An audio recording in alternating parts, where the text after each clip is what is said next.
Welcome to the Creative Plan Podcast Network. Join us as we share our favorite RPGs, one-shot games, tabletop games, reviews of items, and convention panels, and other exciting things that we run into from time to time. Sit back and enjoy the show.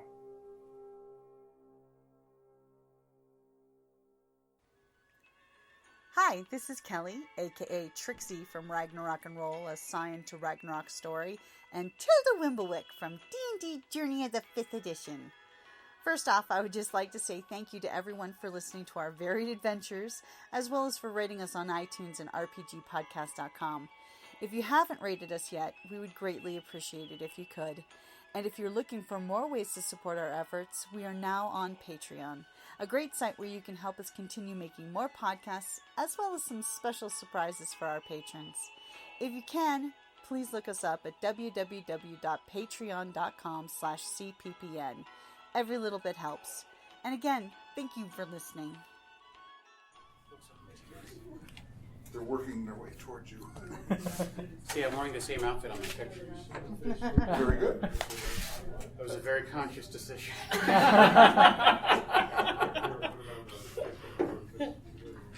What I'm hearing is the bow tie is your brand. I guess it is, yes. Then own it. I own it. So I bought this shirt and the tie right before a job interview, and I went and interviewed in this outfit, and I got the job. So it's a good luck. It's a good luck combination. Yeah.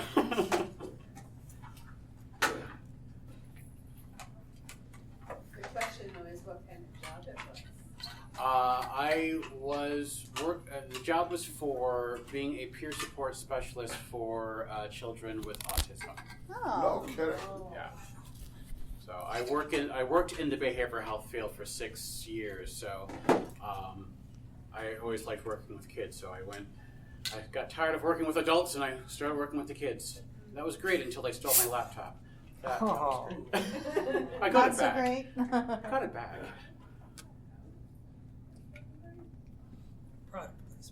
Are there procedures you can learn for? I do science presentations. I don't have training in special ed, and occasionally in a camp, I will get one or two real billies.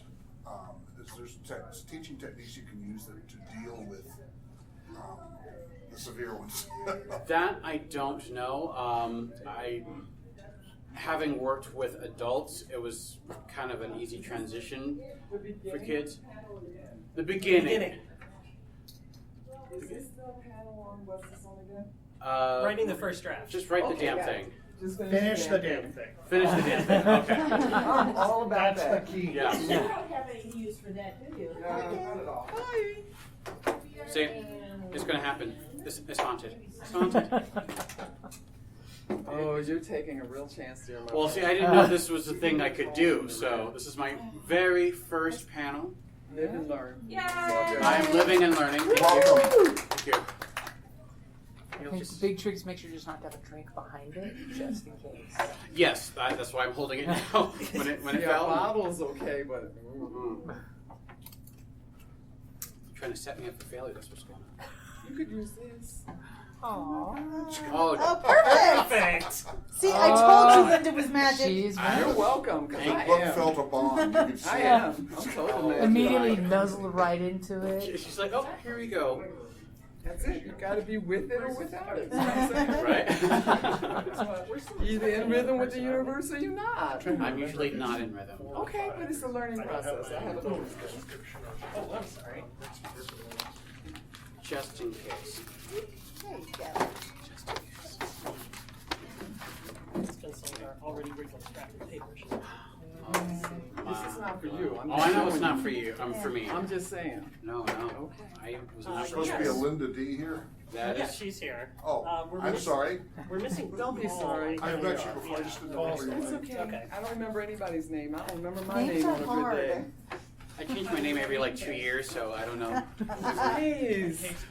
Not trying to build a brand. Once again, live and learn, my friend. Right? I say starting with the hard part, so you gotta finish. Drive through the end, wrap it all up. Put Oh, and I have notes. Yes, to the point where you have Notes, so. everything. I have notes because I have no memory. That's the hard part. I know my limitations. Notes are good. It's a All right. guideline. Well, I think maybe we should just start, and if Paul can join us, he can join us. Yeah. Who are we missing? Paul Klinko.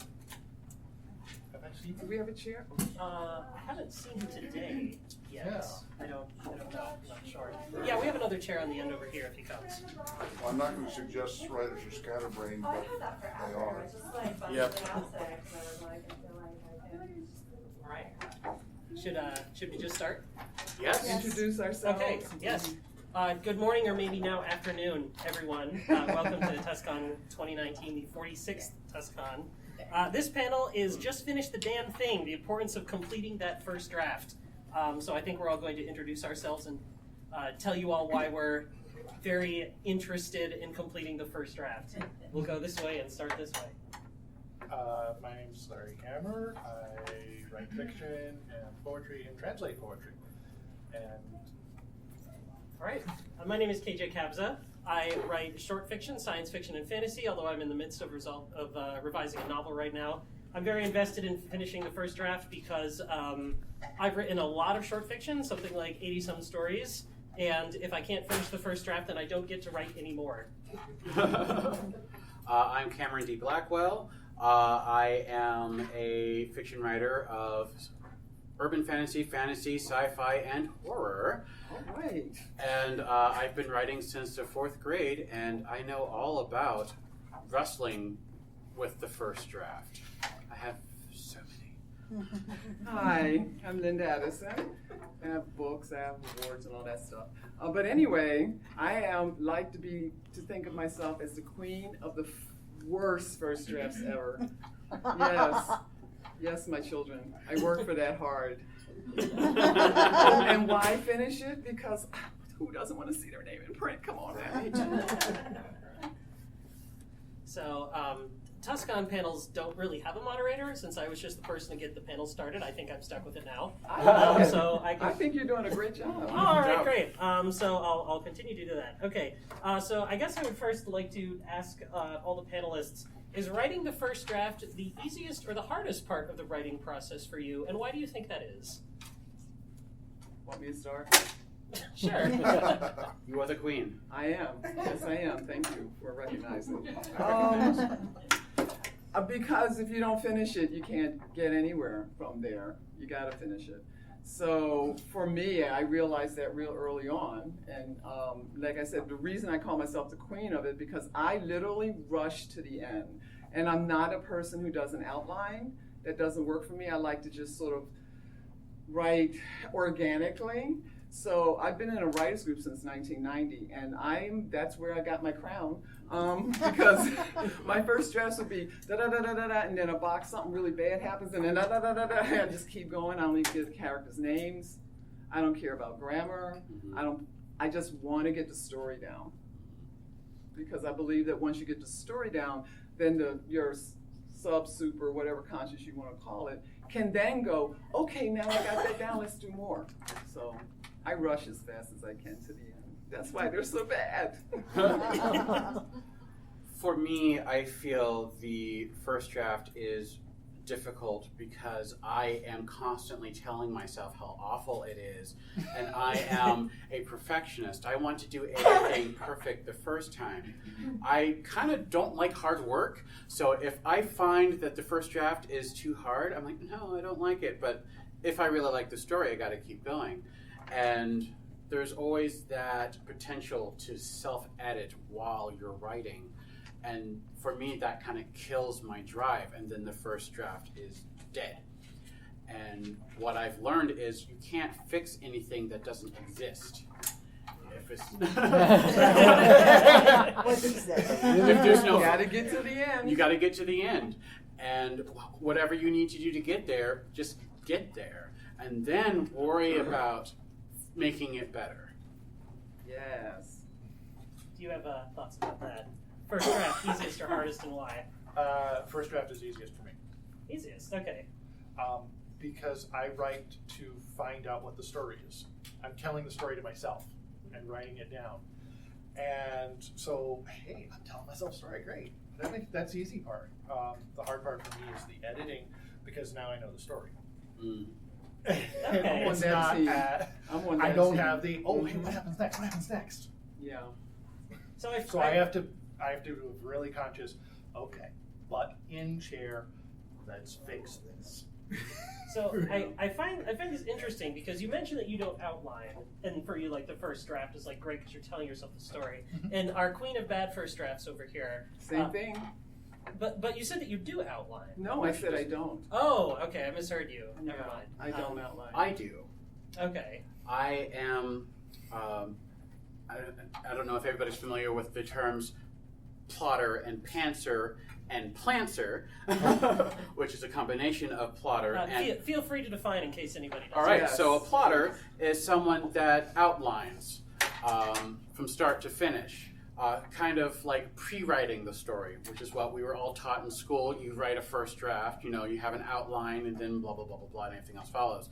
Pantsers are people that write by the seat of their pants. They don't plot anything. They just let things happen. They're kind of like an observer. Things are happening, and they're like, oh, this is cool.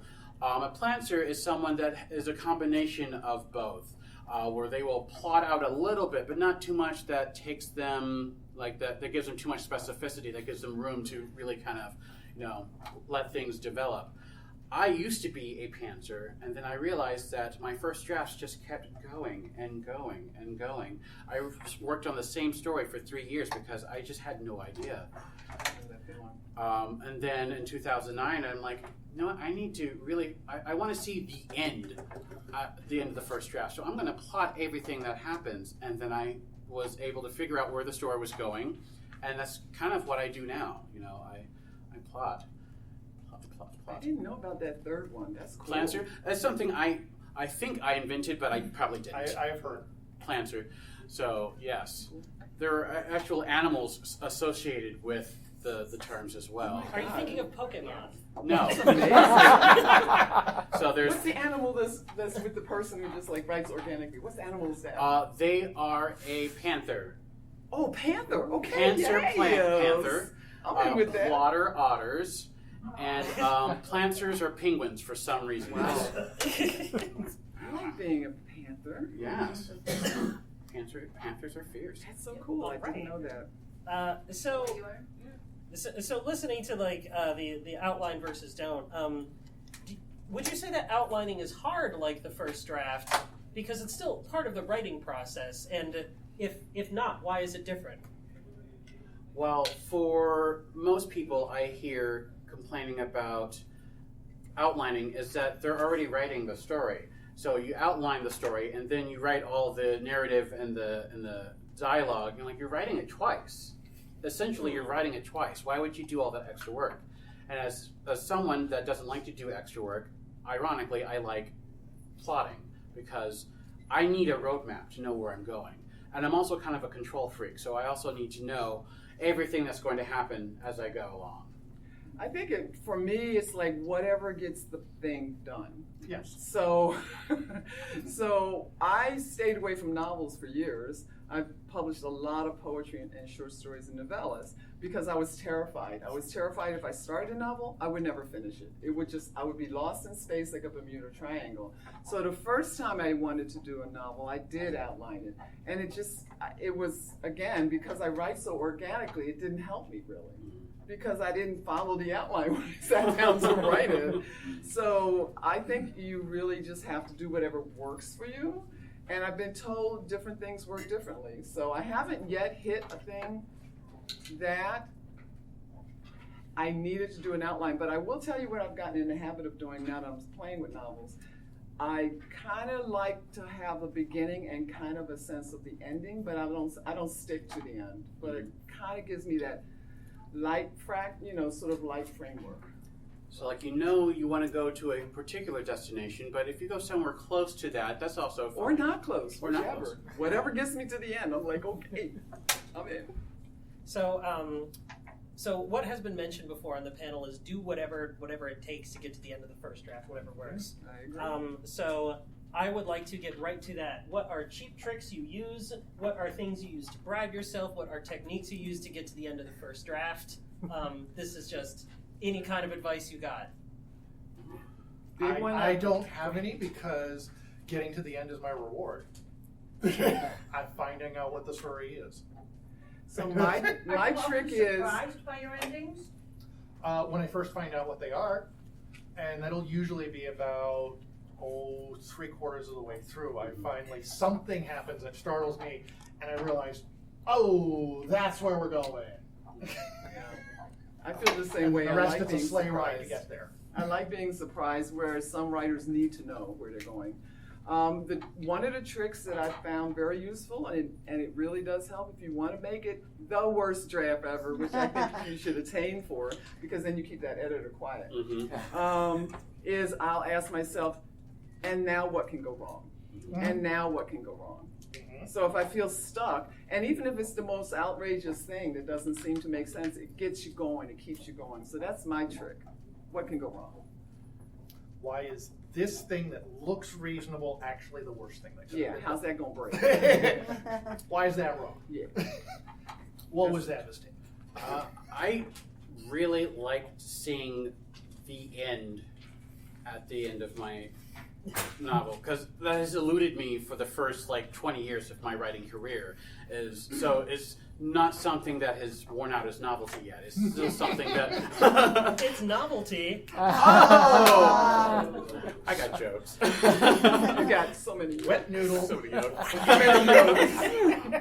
Yeah, so I still get a buzz when I get to type the end, and it's actually the end.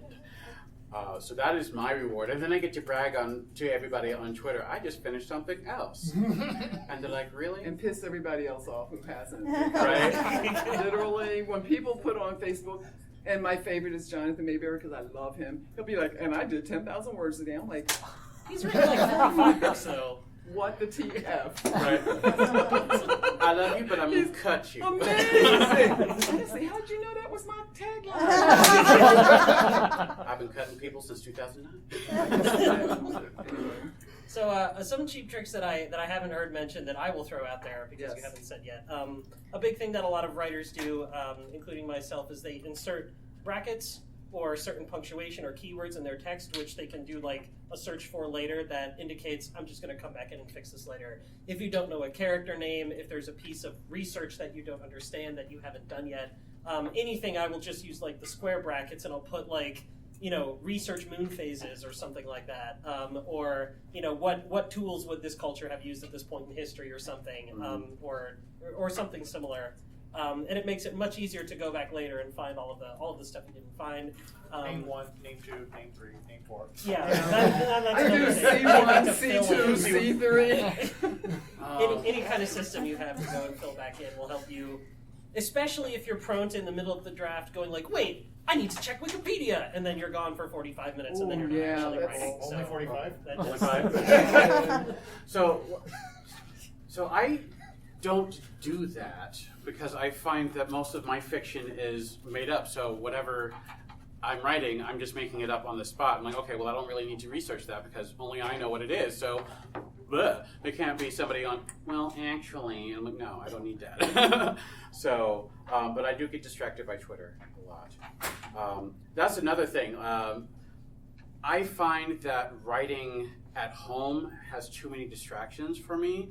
So I usually do my best writing where I'm somewhere else where I have no choice but to occupy myself by writing. Usually when I'm writing at home, I get drowsy. I write a word or a sentence. I'm like, oh, I need to take a nap. And the bed's right there going, come to me. But if I'm at like Black Crown Cafe, I mean, that's where my favorite place is to write. I'm like, well, I just have to sit here and listen to Susie and the Banshees and watch people and write. So, and I do KJ, that. did you have some more tricks? Because I used the bracket one too. The bracket, yes. Yeah, I did. Do you want me to? Please. Yeah. So I want to Yes. echo what Cameron said about writing in an environment with other people. So I don't always get distracted in my house. I find that mixing up where I write can help because I can sort of trick my brain if I go into a different venue going, no, it's a fresh start. This time, you're really going to be a productive person. And all the weird anxiety baggage I have from writing in the place where things didn't go well is forgotten by me. And if you have a set of places where you rotate among, you can keep your environment fresh, but also keep yourself away from any kind of distractions or bad associations or whatever.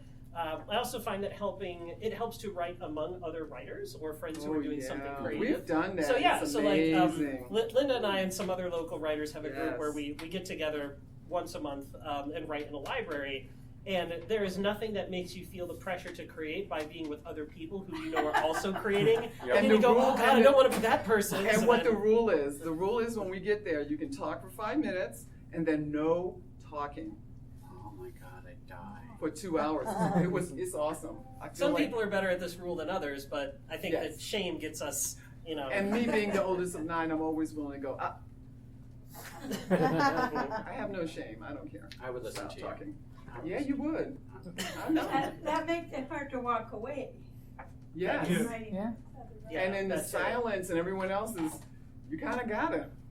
Right. It's fun. And One thing that I will do is right during my lunch hour at my day job, Mm. and I've got 1 hour to get things done. And if I waste the first 30 minutes noodling around, I don't get that back. Right. So I got to start writing quickly. And once That's I good. actually get into the writing, I can keep writing. So I this is not my story. This is something I just heard last weekend. So last weekend I presented panels at Tucson Comic-Con, and we were doing a writing panel. And a woman in the audience said, "Well, for my job, I work from home, but I work as like a member of a call center, and I never know how long I will have between calls, and that's when I write. And it forces me to be productive because when I hang up the phone, I either have time to write one sentence, or maybe I have 10 minutes and I can do more than that, which I find horrifying because it takes me like 10 or 15 minutes to warm up. But you work within the constraints you have. There are some people who do well at writing sprints. I don't know if you've all heard of this. The idea is like set a timer for like 15 minutes and then go write as many words as you possibly can, and it just helps you get it out. In the nano world, we call them word wars. We have a hand raised. Yeah, KJ, I just want to pick up on that point of writing in spaces, because I had a friend when I was living in Oklahoma who had a similar kind of job where his boss said to him, I don't care what you're doing when you're not answering a call. So if it's 2 minutes and you do something else, that's fine. If it's an hour, that's fine, but when the phone rings, you better answer. And he found a way to make that work. Yeah. Not completely. Along what KJ said about the fast writing, I call it doing like writing seeds in a way. Like when I get stuck on something, 15 minutes is a long time to keep the hand moving, which is what that's really originally was called, just keep your hand moving, is even if it's just 3 minutes. You know, if you get, for me, when I get stuck on something, I already have something in mind, right? A story, a character, something's happening, and all of a sudden I'm sitting there and I don't know what's going to happen. And if the what can go wrong doesn't work, then I'll set a timer and just go. And then you're just letting, there's a panel tomorrow on subconscious writing, which I'm on, which is like such a strange title. I can't wait. So, but then it really is like, if you're just writing anything that comes and you have to keep going, and then when that timer is over and you go back and look, you will find some really interesting seeds in there that you can then apply to keep you moving forward. So I like that too. And I think that's a really good point, is things to keep moving forward. Because I have a difficult time of when the inspiration is gone or when the idea is gone and I stall and I just don't know what else to do. People say, oh, we'll just skip to another scene. I can't do that. I cannot, because I also hate going back and filling in all the stuff that I put in the future. I'm like, no, I can't do that. I'm a linear writer, but I need to figure out how to circumnavigate that. So I think the stream of consciousness writing, which I've also heard that called, will definitely help me. Yeah. Because it doesn't have to be associated with whatever it is I'm writing, but I can use whatever that is in there. Yeah. So is there anybody else on the panel who is not a linear writer who finds that skipping around can be effective for keeping the momentum going? Okay. So can you talk about that? I knew it was going to be you, because you and I do. I have to be careful. If I go too far forward, I've told myself too much of the story. Okay. And I lose some of the spark. Yeah, I'm not But careful at all. sometimes, okay, I know something bad's going to happen here. I'll go on to the next, what happens next morning, and from there learn what happened what bad thing happened, and I can backfill. Yeah, I am like super sloppy. I just keep moving. I just like, I'll figure it out. I'll keep going. And I've actually written like beginning and the end of the story. And I'm like, ooh, I got to do something in between. So I'm just like all over the place. Like whatever gets me to the end is what I do. As you said, the editing is where the hard work comes. It's really, that's the super hard work. You have to, out of all of this big messy thing I've written down, okay, the ending has this, it needs this piece and this piece and this piece, and it's missing something here, it's missing something here. Let's pull out the stuff that doesn't belong, insert new stuff that'll make this ending make sense. And okay, this character just did something completely different in the first half of the book. They're like two different characters. And all the fixes you have to do. Yeah, the edit is the work, but it's worth it. You had your hand up, sir? I'll just comment that may parallel some of the things you're doing. I'm not a writer. I invent science toys. But if you think inventors don't... You invent science toys? Yes. But if you think inventors don't procrastinate, you don't know any. What you're saying just reminded me of something I've been through. I have a new prototype of a thing. It's about 3/4 done. And it's just been sitting on the shelf. So I called my best customer and said, I have this, are you interested? Because if he says, no, it'll stay on the shelf. But this time he went, I want that on my desk in a week. So, all of a sudden, I'm inspired again. That does do it, right? You bring up a really good point about deadlines. Seriously, though, some people find deadlines very intimidating, but for a lot of people that can really force them to, to produce something on time. So whether it's an editor or a client or a publisher or something asking for something, or even a friend that holds you accountable that you can check in with every day or week or month, or maybe another writer friend, somebody from a writer's group that says, hey, what have you worked on today? That can also help. That's sort of self thing. Like when I'm finishing my first real novel. I mean, I've done my first real novel now, and when I started it, I asked Yvonne Navarro, who's a friend, can I send you an email every Friday with the number of words I've written that week and the total? She's a busy person. I don't want you to have to give me feedback. I'm not asking for anything. I just want to know that I have to send an email every Friday. So when I started, because my goal was, let me get to 80,000 words, and then I feel like, okay, I got this. I'm going to do it, because otherwise I was afraid I wouldn't. And that worked incredibly well. 1 week out of the year, I didn't send it when someone very close to me died, and I was just like, I'm done. But all the other weeks, and it didn't matter if it was 10 words, 2,000 words, 5,000 words. It was just the moving forward. Sending that email was a big inspiration for me. Was there a consequence if you didn't send that No, email? I would just feel bad. Okay. But that's why I sent it every week until I got to 80,000, except for that one. Okay. And one word counted. I just couldn't that week. Right. And I was okay with that.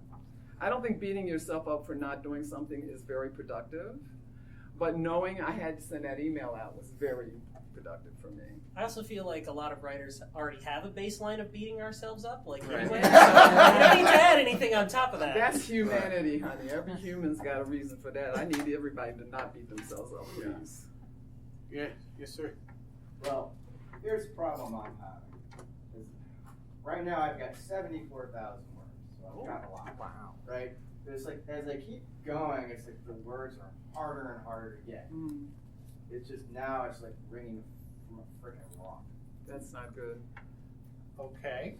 Is that stemming from any particular issue, or, I mean... It's like as I'm going along, as I'm juggling more plot lines and stuff and layers, and it's just harder and harder to write more because I'm balancing more stuff. I want to know whether you just said juggling more plot lines. Like, is the editor voicing you, getting you down? Because what if you just follow one of them and get to the end? Okay, I mean, like, I guess what I'm doing is I'm trying to, I got this symbolism layer, I got a bunch of social commentary I had in there, and then I got the story, and then I've got, different subplots. But what if you just follow one of them to the end, my friend? It sounds to me like you're doing a lot of structuring, and now you're overwhelmed with trying to keep the structuring consistent. just follow one of them and get to the end. It sounds like I'm thinking. Alternatively, it may be that it's now the time when you need to sit down and actually plot out the rest so that you have a roadmap. Maybe. Right.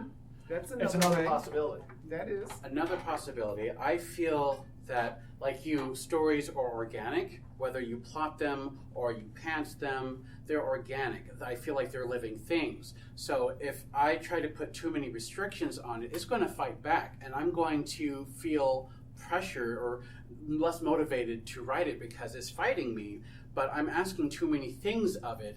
So if I relinquish some of the control and just let it go where it needs to go, don't think about it too much, then once it is done, I can go back and go like, okay, now I can try to make it do what I want it to do, because it is a thing that is in the world. It exists. I can mold it. Yeah. I can mold it. By the way, I am a pantser. That's Yes. That's Yeah. how I approach it. Okay. Secondly, here's another strange thing about me.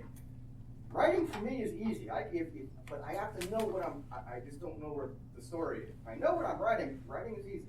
So let me just add another thing that I don't think any of us have really talked too much about, and that is, I don't believe in forcing things either, since I'm an organic writer. If you're an outliner, then you can create an outline that when you don't feel like you know where you're going, you've got that as a map. I don't have that. It doesn't work for me. So I will go and write something else. Getting up to those 80,000 words, it's not the only thing I worked on was that novel. When I felt emptied, I'd go work on something else and then come back. Because I don't think forcing is good, whether you do outlines or whether you do it organically. It just might not be ready, because I believe most writing is done subconsciously. And maybe right now your subconscious is working on all this stuff you've already put out, and it needs you to go take a walk, run, do the dishes, paint a wall. I'm just saying, you can't always force yourself through. Yeah. Just as a personal observation for me, if I try to put in the symbolism and the layering in the first round, I can't do that. I have to wait for me to get to the end so I can see the whole thing and see what is there already that needs to be brought out.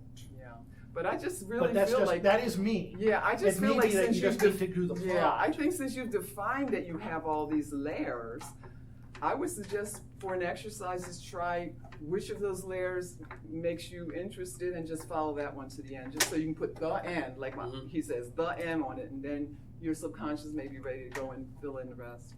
I think of it sort of like a crock pot. You have all of these ideas, you have all of these ingredients, and then you set it and you forget it. You just kind of let it roast in its own juices for a couple of minutes. You, like she said, go and do something else. Your mind is still working on it. You're not forgetting about it. You're not procrastinating. Your mind is still actively working on it, and sometimes you just need to let the juices set for a couple of hours, couple of days, couple of weeks. That's interesting, because that's actually kind of how I think of it, like a dish, and you throw everything and you start trying to think, okay, well, now what happens?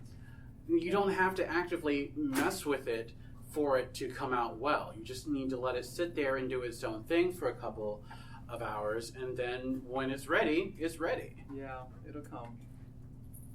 Yes, sir? I have a quick question. You mentioned organic writer, Linda. Is that the same as just free writing? Yeah, more or less. Okay. You know, Letting things develop as they go. come. Okay. So it's always a big surprise to me. I'm the person that likes to be surprised as I'm writing, whereas there are other writers who like to know where they're going exactly.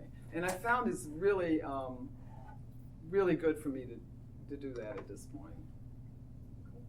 Do we have any other audience questions at the time? Yes. Oh, okay. I've been working on one unknowns for quite some time, I'm too embarrassed to say. But my problem is, who's my audience? Is it children? Is it young adults? Is it adults? You know, so I'm in a quandary then of trying to, because it could fit anywhere. Okay, so as the organic queen of crazy writing, I never worry about those things. I just tell the story, and it's in the edit that you decide how you want this to be. So I've written science fiction, fantasy, and horror. I don't start off sitting down writing one of those. I have a story, I have a character, I'm in love, I'm crazy, I'm daydreaming, I'm a daydream writer, and I just go. And then in the rewrite, is where I decide, and sometimes it's resulted in me taking a story and realizing it's really 2 or 3 stories. Right? So to me, I find it doesn't help me at all to think about the second audience, because there's 3, right? The first audience is you. So you just write it, tell the story. Then in the edit is when you decide, who am I writing this for? What age group, what blah, blah, blah, you know. Is this a science fiction, fantasy, horror, whatever? And if you have like an editor or a publishing house, they will let you know, I'm sure. You know, they will let you know, hey, I think this story could be one. Yeah. Yeah, this could be geared toward this direction, it can go towards this direction, and if they want to rewrite, then you rewrite it towards their or you split it into 2 stories. Commercial for. Who's commercial for, right. Yeah. But otherwise, the point is, you're the audience as you're writing it. Because I tried to mess myself up with that question. Who am I writing to? I always said I was writing for the Adult Swim audience.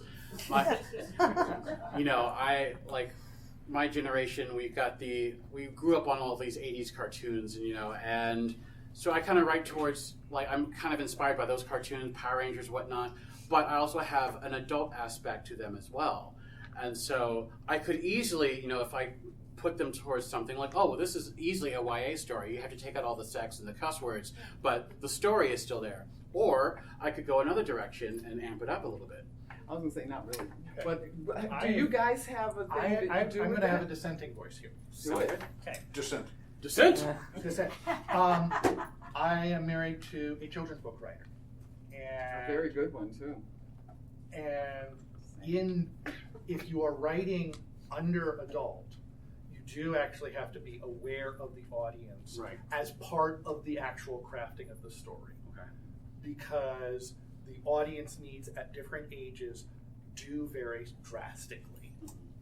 So you do need to have the actual age of the audience in mind for a given story as you're writing it. Sometimes you will find that you guessed wrong and this particular story needs to be slightly older or could be written slightly younger than what you initially started out with. But yes, knowing your audience, whether it is children or YA, is something that is A, tricky, but B, essential. Because there's so many more categories in that area. Yeah, like middle grade.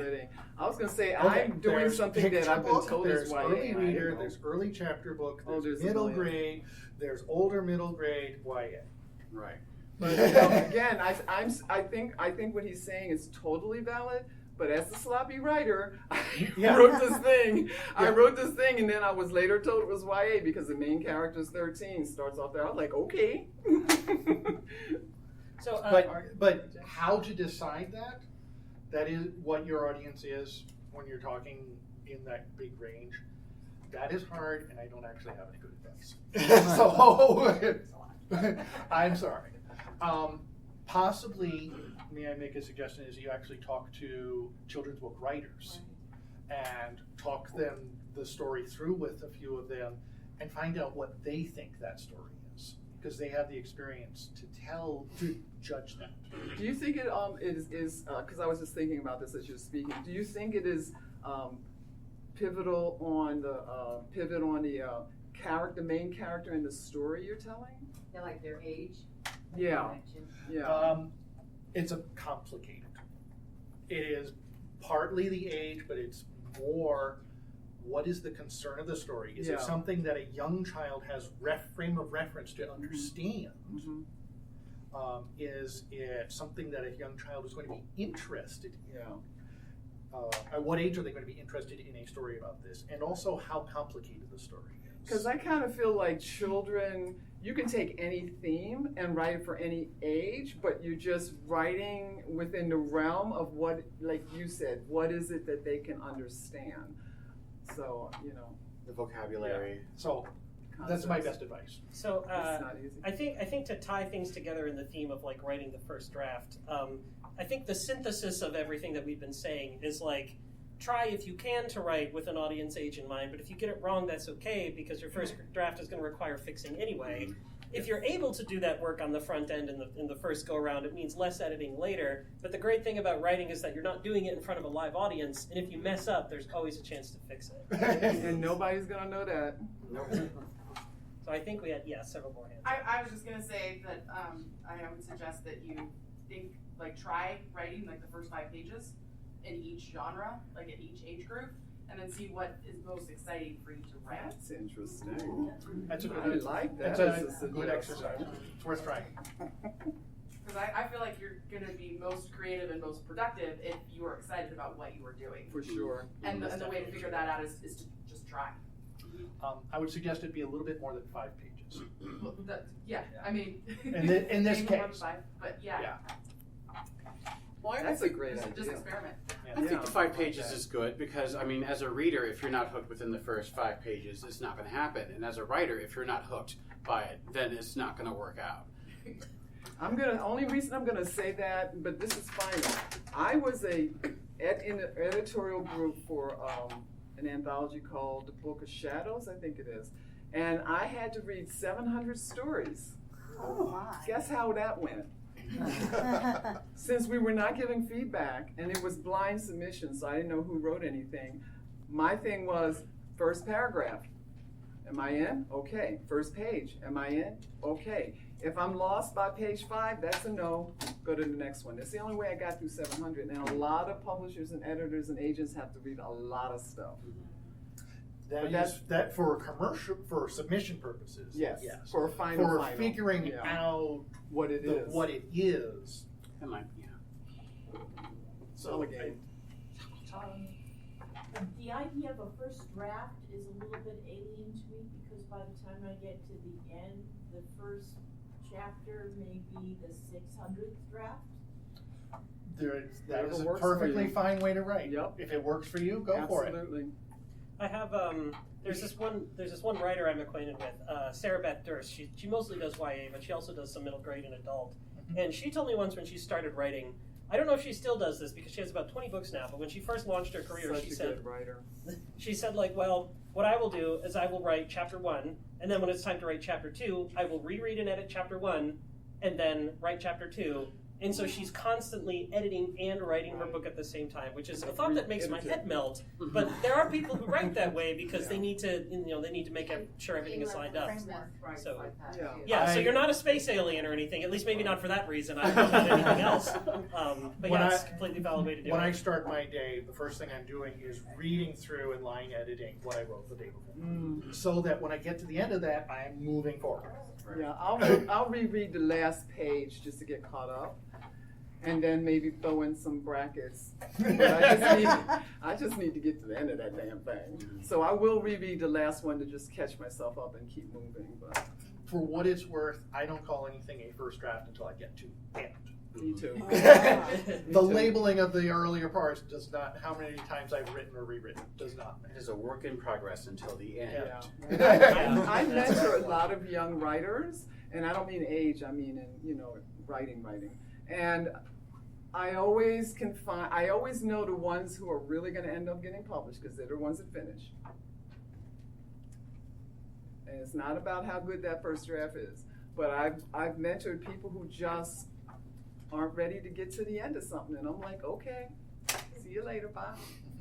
Because you got to finish it.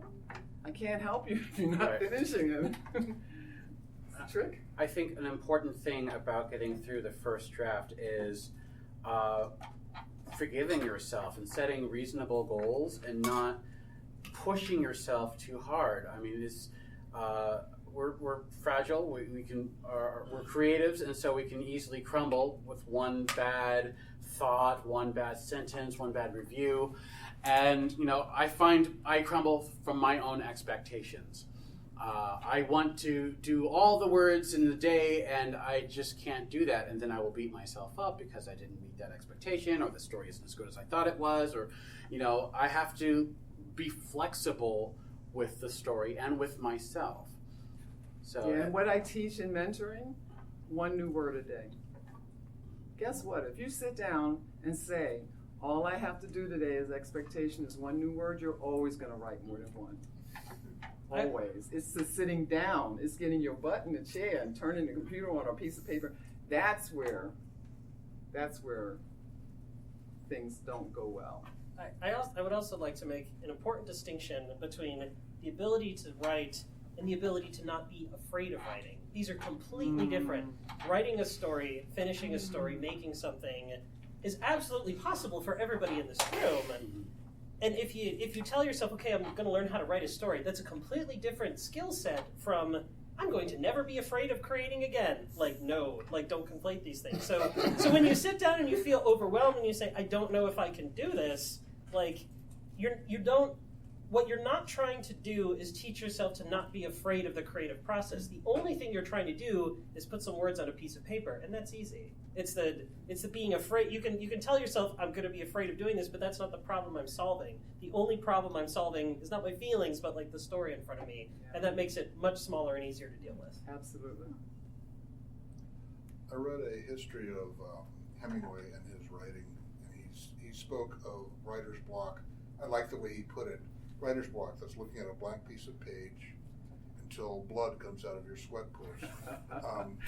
What got him out of that, he said, was if he could get, even in the worst block, if he could get a single declarative sentence on that page, he would be happy for the day. But he had to do that one declarative sentence every day. And sometimes, once you get that sentence down, it starts to flow. Yeah. Yeah, I grew up on Hemingway, and I think that's where I came to the one word thing. No, he admitted that readily. I mean, like I said, I had a person I talked to some years ago, and I said, one word a day, and they're like, I'm not going to get this finished. And I was like, it's 365 days in the year. What are you talking about? So I challenged them to try it. And at the end of a year, I got a message in social media saying, I can't believe it, Linda was right. I finished it. I have 350 things in print right now, okay, folks? I might have had something to do. I might have known something. But I'm just saying, I mean, if you cook 350 pies, eventually you're going to know how to do a pie, right? And he sent me a message. He said, I can't believe it. I only sat down with this expectation. I finished it. I rewrote it, and I sold it. And I was like, Yeah, it's also, I mean, getting started in terms of just doing the rough draft is a hard part. Getting started with anything is the hard part. Sitting down and saying, I am doing it now. I'm opening the thing that I use to write words in Scrivener, Google Docs, Word, whatever, and I am beginning to type, I am ready. Like, that is the hardest part. That's the wall. And once, and the trick of like, just sit down and write one word is the thing that gets you through the gate and sitting down and saying, I've prioritized this, I've made time. And if you have the rule, one word, one sentence, one paragraph, whatever, you'll often find that now that you are through the gate, it's easier to keep going. Like as you were saying, like it just flows. I just want to add a comment on that. I liked that one a lot, and I haven't applied it, but my brother-in-law who plays guitar pretty professionally, he told me with guitar, you just got to do 15 minutes a day, and you'll be surprised how much better you get. So I started doing that about 2 years ago, and it really helped for some of that same reason. And now I'm realizing picked up my novel. It's like I hadn't touched it for a month.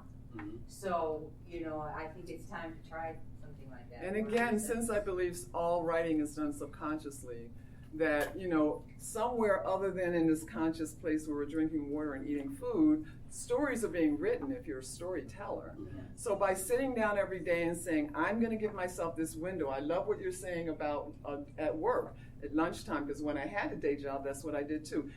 Your subconscious, after a while, goes, I have this window each day, I'm going to show up. Mm-hmm. You need to harness your own habit and the inertia of human beings to get into that. Train yourself, because every little bit is forward mobility. That's pretty much my motto for life: forward mobility. When I get stuck, I get frustrated, and then I get in the habit of not getting in the habit of making things happen. So you haven't touched your novel in a month, because I go through the same thing where I just stop touching it. I'm like, no, I need to force myself, get into a rhythm so that one word a day, one sentence a day, whatever. And journaling. I've been journaling since 1969. Wow. I have hundreds of notebooks. And I count that as writing. to sit and write in a journal some reactions, some thoughts, I'm always mishearing words when people are saying them, much easier poems to write when somebody says something that I hear it a different kind of way. So, journaling, I think, is a real good way, again, to just you're letting your reaction, your feelings about something that later on you might be able to use. I've always used. All my books are written from my journals for the most part. You were about to say something, I think? I have forgotten it. Oh. I have that effect on people. Did we have any more questions at the moment? Not yet. Okay. All right. Sorry, we have another thing. That's no problem. No problem. I know how that is. So, Run to get here. I would like to go back to something that we were talking about earlier. Don't self-edit while you write. Even though we just gave the contrary piece of advice about sometimes you have to edit your chapters as you go. There's a little bit of difference. Sure. If you're editing as you are writing it down on that page, that's a little bit different from going back and looking at what you just did, and line editing, I left out the, and things like that.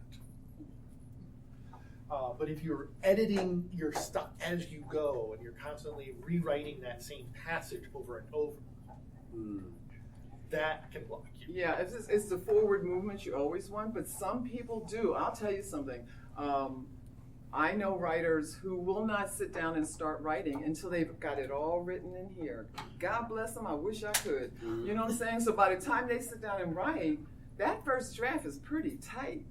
But the point of forward movement is the most important thing. So, and I've also figured out, this is something else I do when I'm mentoring someone, figure out what your edit thing is going to be, because then you can avoid it, right? I am the best white room writer, passive voice, slippage on point of view person. So I have a checklist of all the things I know when I go and edit I have to do. By recognizing that when I'm doing my first draft, I don't care, because I know I'm going to go back and fix that. So you don't want to be overwhelmed. Talking heads.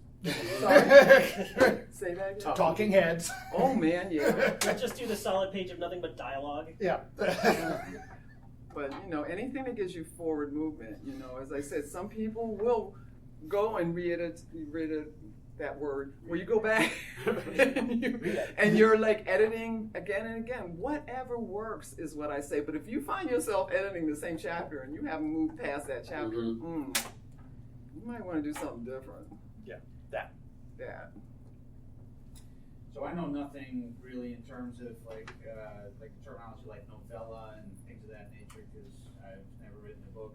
However, I plan to start. So how do I word this question? Is it important to set a goal of, I want to write this many words to complete this particular novel or story, or is that too overwhelming? Meaning, if I say, I want to write an 8,000 word story, now there's a lot of crap you got to put in 8,000 words, right, in order to make your story count, and be readable and be enjoyable. So, how do you keep from getting overwhelmed and breaking that up? So it's whatever works for you. Sorry. Totally makes sense. It's whatever works for you. Try it and see if it works. If it doesn't work, try something else. Yeah. Personally, I don't aim for a length. I just write till I get to the end. Right. When I did the novel, I did aim for 80,000 words, because that was a big thing for me. But I didn't say I'm going to do 5,000 a day. I just needed to keep doing words every day. And once I got to 80,000, I felt like, oh, okay, let's do this. Sorry. My answer might be a little long, so go ahead. The story is going to be as long as it needs to be. If you're looking for any particular word count goal, that's fine. I prefer not to put a limit. I have a range where I would like it to be. I would like it to be at least 25,000 words. But if it goes more than that, awesome. If it's less than that, awesome. No, the story is going to be as long as it needs to be. It will let you know when it's done. You will know when you get to the end whether you're a pantser or a plotter. The story will tell you, it's about to wrap up now. And I'm just about done with this. And then it will be a thing. And then If you want to edit it for a particular word count, you can do that because it exists. You can make it do what you can do the cup trick with whatever scenes you want, as long as you have the material there to work from. Don't stress yourself out. The fewer restrictions you have on yourself, better. Well, at least for me, that is my personal experience. My answer has a few points to it. So if you have never written anything before, something to keep in mind for when you're going to sit down to write regularly is you could give yourself a word count goal every day, or you could give yourself a time goal. If you don't know how fast or slow you write, giving yourself an arbitrary word goal might set yourself up for failure because you don't know how fast you are. In the beginning, you might say, okay, I'm going to try to write for 30 minutes a day, and over a week or two, I'll see an average number of words I get, and then I'll figure out what my pace is. So that's one practical tip. Another thing, and I will say this as somebody who has written short stories of many different lengths. I've sold stories anywhere from 100 words to 20,000 words. By this point, I can tell how big an idea is. I can say, oh, this will take me 8,000 words to get done. This will take me 3,000 words. This will take me 15,000, something like that. That is a sense that you will probably develop over time if you write quite a lot. For now, if you're not sure how big an idea is, like you can't judge, like how do I get this to be 8,000 words? I don't know. I would echo what Cameron said about it will be as long as it needs to be. It's like, especially if this is one of the first few stories you're writing, you can't, like you honestly can't tell like how it's going to come out. I mean, there is some degree of magic to, we don't know how it's going to come out that's exciting, but like in the beginning, like you really don't know. I would also be curious as to why you want a story that is a specific word length. Like, are you writing for an anthology that has like a word count goal, or? No, I was just kind of thinking. I'm very, very black and white, very analytical, very straightforward, very like, being military, it's tasks, time on target. Okay. I'm very specific in many ways. So I don't want to apply that if it's not necessary, or if it would potentially backfire when it comes to. I won't know until you try. So building on his comment, the more experience you have, the better you'll be able to judge that. I will say that if you would be more comfortable writing towards a specific story length, like straight out, because it's just how your mind works, I would suggest a story of 3,000 words rather than 8,000. One, it's a little bit shorter, so it's kind of easier to get the practice in. And two, that's a very sellable length. So for selling short fiction, different places will accept different lengths of stories. It's easy. There are more places that will buy a 3,000 word story than an 8,000 word story. So up to 4,000, then you can find a lot of markets. Yeah. Once you get beyond 4,000. Yeah, I would say. But you were also going to add something on top of that, I think. There is if you are looking for a writing challenge to get an exact amount of words, there is a form of writing called flash fiction, where the point is that it is specifically 1,000 words. How can you tell a story in 1,000 words? And I did that for a year. One of my series that I wrote in 2010 was a space opera, and I told segments. It was like one of those old space opera radio plays, but only 1,000 words. I was able to tell an entire episode in 1,000 words. So if that's something that you want to experiment with, like, hey, I want a specific word goal, that. If you're really ambitious, there's something called drabbles, which are 100-word stories. If that's something that will get you into the ease of writing and you're really regimented, that would be something that would be cool to start with. And then as you explore more, you're like, oh, I think I can tell more story with more words, and then you can bump up there. I totally support when you're starting writing, exercising. Just like exercise different versions of things. You can even take the same idea and do it in 100 words, 500 words, 1,000 words. Yeah. Because it's like running a race. You got to exercise to see what your thing is. Maybe your story dance is a certain number. Maybe it isn't. So I love the idea of trying different versions of things and see what feels good to you. And also, I don't know if you feel drawn to outlining, but if you're that organized, an outline also might help you to do an outline of what you want to do. So I realize we only have 5 minutes until the end of the hour, so I think we should. We actually have to wrap up. Yeah, we do. So you were saying that you don't want to do anything over 4,000 words, or it's easier to sell if it's under 4,000 words. Is there kind of a forbidden zone there where if you get over a certain amount, then it becomes easier to sell again, or is it just... Only if you sending it, I'm real hard about this. If a publication, magazine, whatever says they want 8,000 words, do not send them 8,100, unless you're Stephen King.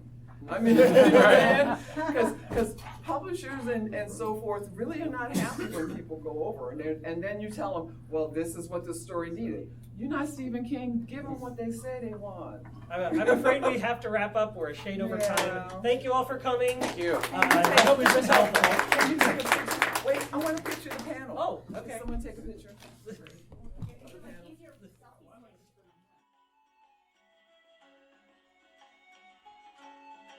Thank you for listening to the Creative Play and Podcast Network. And feel free to enjoy our other shows, such as D&D Journey of the 5th Edition and Scion Ragnarok and Roll, a Scion hero to Ragnarok story. Thank you for listening. Hello, this is Eric. And Wendy Strock with Stone Valley Hobby and Games. We sell board games, card games, role-playing games, and supplies. We have thousands of Magic the Gathering cards available, carry Kickstarter products, and work with veteran-owned small businesses to bring you our own line of products. We are a small business retailer, but we offer competitive prices, a loyalty system, and free shipping on orders over $100. As a military veteran myself, I'm a strong supporter of our armed forces, their families, and contractors out there doing the hard job. So any order from an AA, AE, or EP address will be shipped absolutely free. Remember, StoneValleyGames.com, where we take your leisure seriously.